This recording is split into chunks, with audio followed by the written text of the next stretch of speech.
Full disclosure, news and commentary number 97. Holy shit, 97, 97, 97, 97.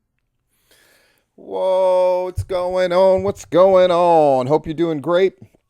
Full disclosure 97. It's Monday night and I feel so right. Tomorrow is February 9th, and that's my birthday. It's my birthday. It's my birthday. So people have sent me more than usual. I'm going to open one thing tonight. It's sort of like Christmas Eve in some homes. I'm going to open one thing for the unboxing tonight, and then open everything else tomorrow. Should be a lot of fun. I'll try to come up with something relevant to talk about in addition to just an unboxing. I have 18 patrons now, y'all. Yeah, and it's awesome. First and foremost, PWX, they're the big sponsors. They're the ones bringing you full disclosure news and commentary. So special thank you to them and to Brian. It's awesome. The other two big boys, of course, Eric, the World Walker, who just put out a video today, which he's excited about this series. I'm excited about this series. And then, of course, the OG Myron. I hope Myron feels better quickly and soon. But we also got new people who have joined. BWN. We got Josh and Charles and Ace and Diana a couple times, and Dylan, who's now pitching it. Dylan is actually one of the big boys, too, along with Eric, the World Walker, and the OG Myron. We got Dee and Justin and Dan and Joe Black and Derek and Brett and Larry and Rob Rod. And that Larry is not that one, but the other one. So that's certainly awesome. And for the people who sent me stuff for my birthday, who will continue to send me stuff for my birthday, it's really cool. Thank you. I just figured out what I can do for the unboxing thing is a decision that I made. I mean, I'll just go into it briefly here. I was contacted by the people that I do that charity work for every year, called Extra Life, where you play video games and you raise money for the children's hospital of your choice. I do the Arnold Palmer Children's Hospital and the Winnie Palmer Associated Hospital here in Florida. And every year I play video games for 24 hours straight around President's Day.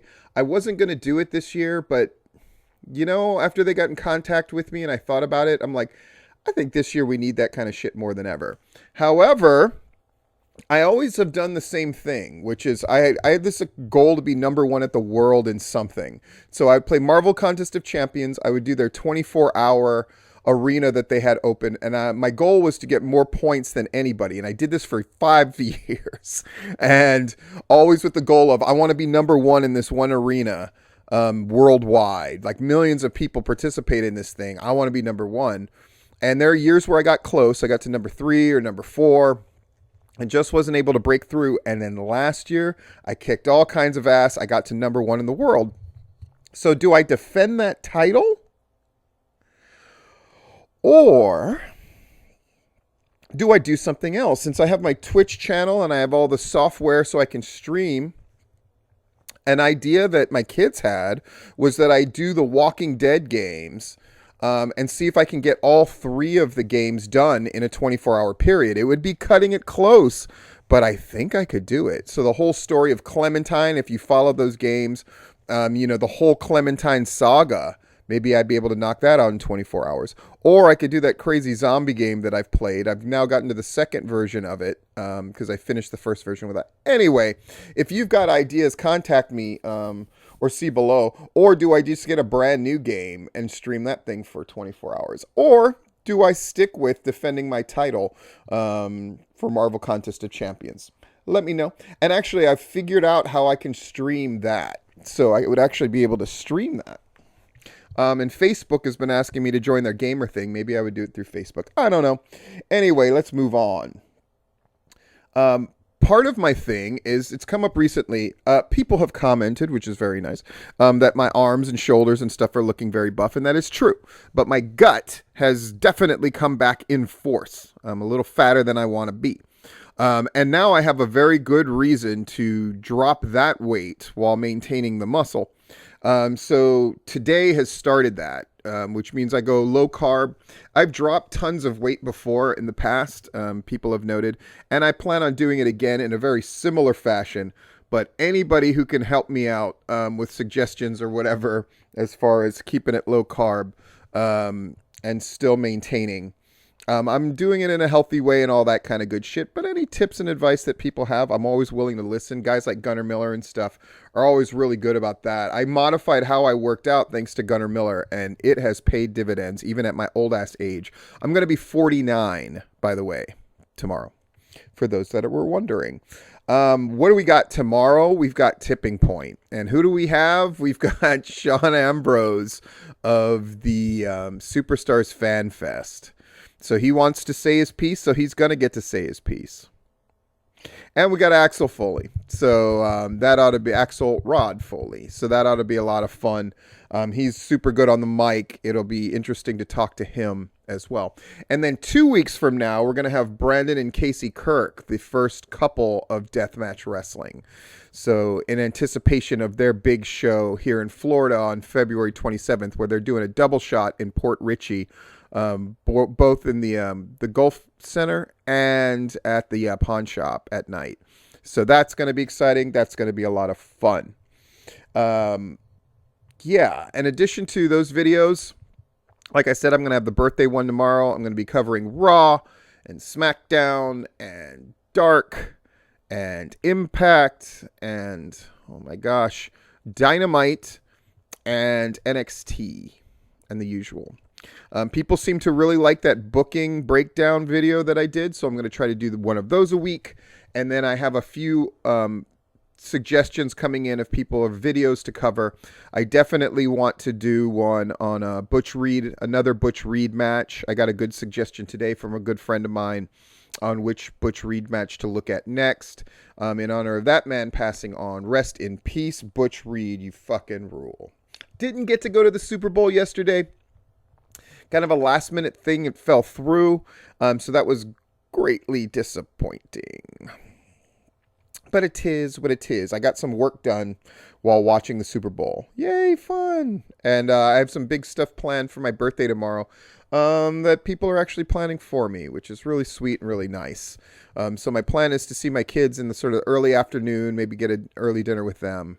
We shall see. We shall see. All right, Wrestling United. Rob Rod got me that report. They're in the upper 60s as far as attendance goes. And his report will be up shortly. Southern Honor drew a legit 417. Because recently, Sean Ambrose has been putting out a lot of posts related to Superstars and seems to be implying that a lot of the heat that they're catching is jealousy over KLT, which is ridiculous.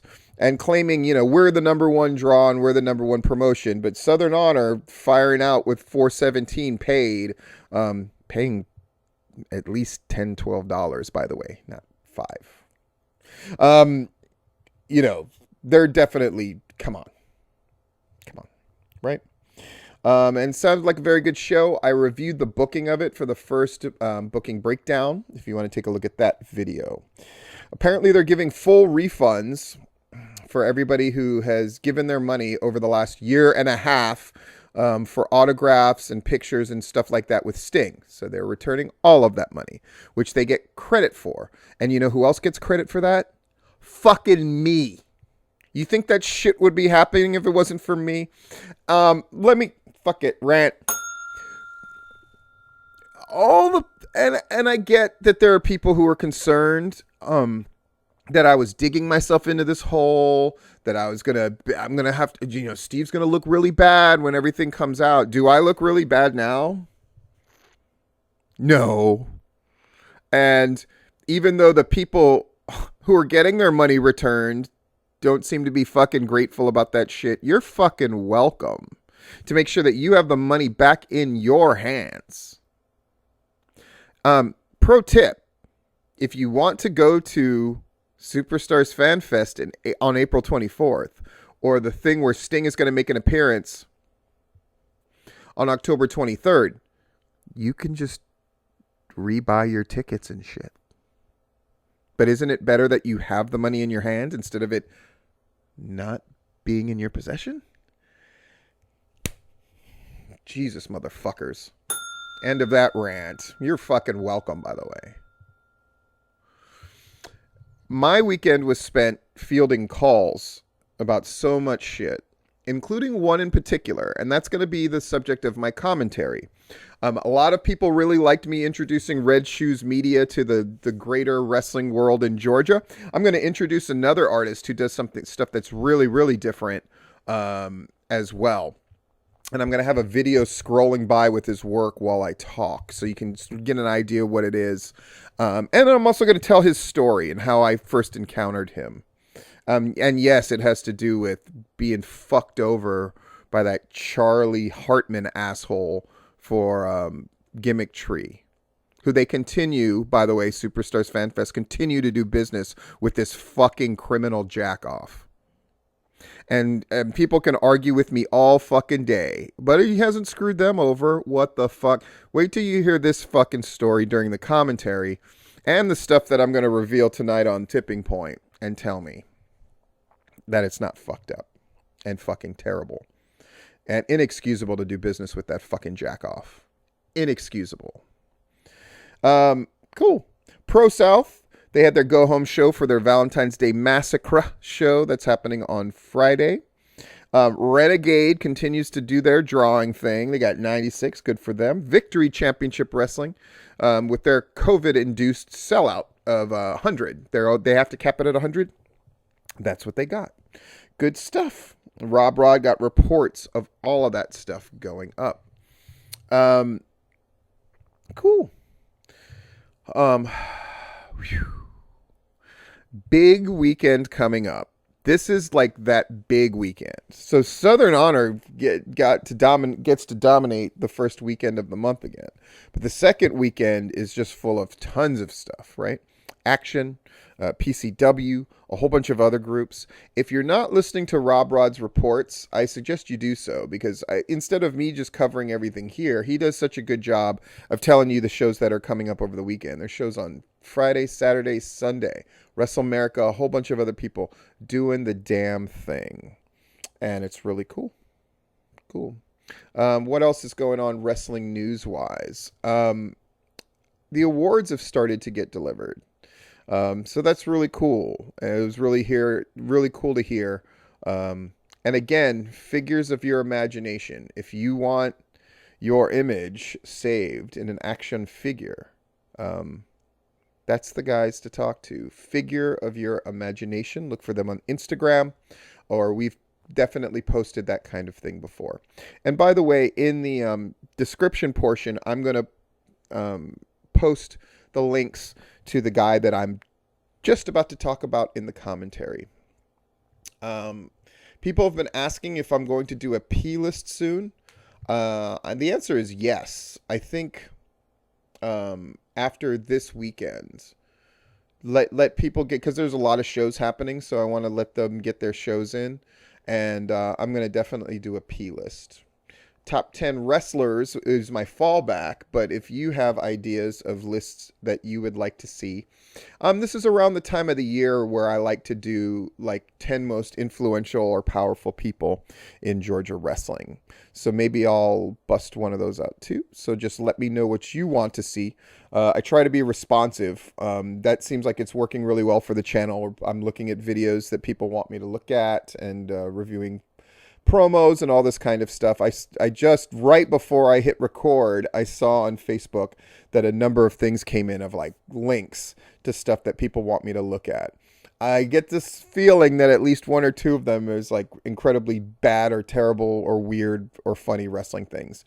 But I love looking at that shit, so I'm happy to do it. All right, let's get to the commentary. The guy's name is John Toomey.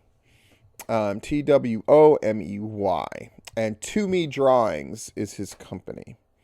What does he do? Let me move the shit out of the way so we can see right here. This video portion is like a minute 43 seconds long.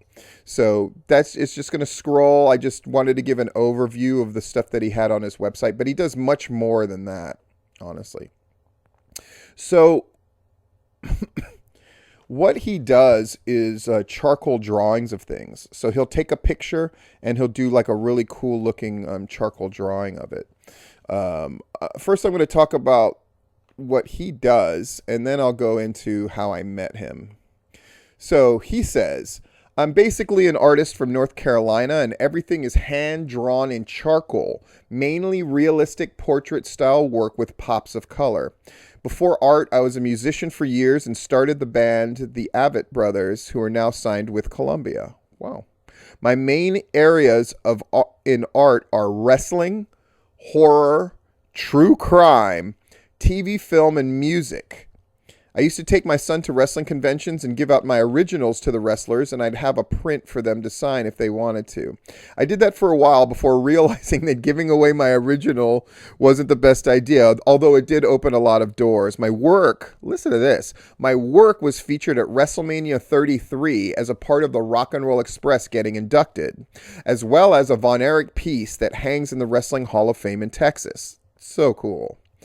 All that snowballed into Comic-Cons and horror conventions, where I've been fortunate to meet so many I grew up watching.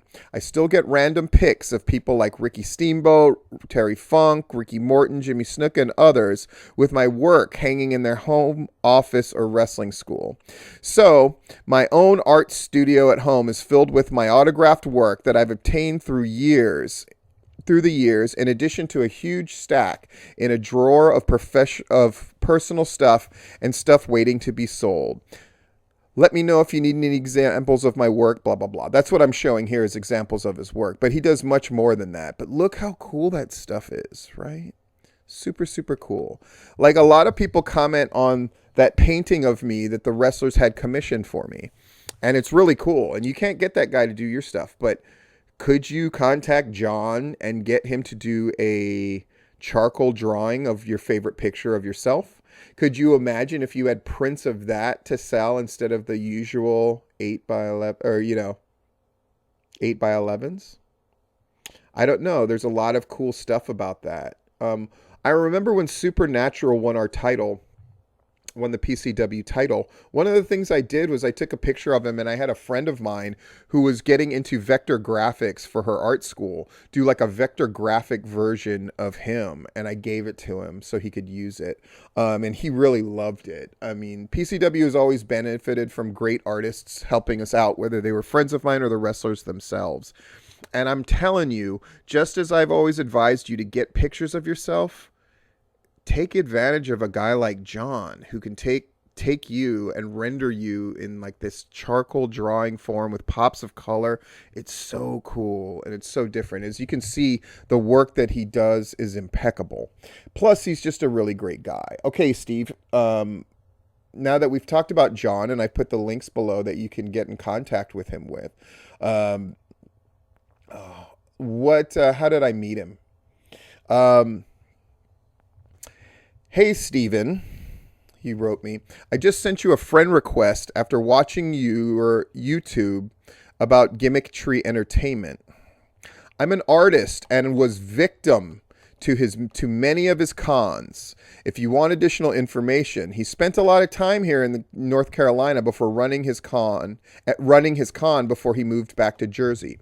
So I highlighted before in that second video, that follow-up video, that he went from Nevada to New Jersey where he is now. But before that, he was in the Carolinas, and he screwed over a ton of people in the Carolinas. Yeah.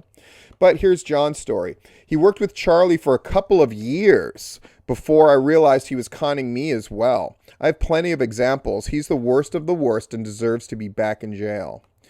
That was when he was in North Carolina, which he got banned from as well around 2017, 2018.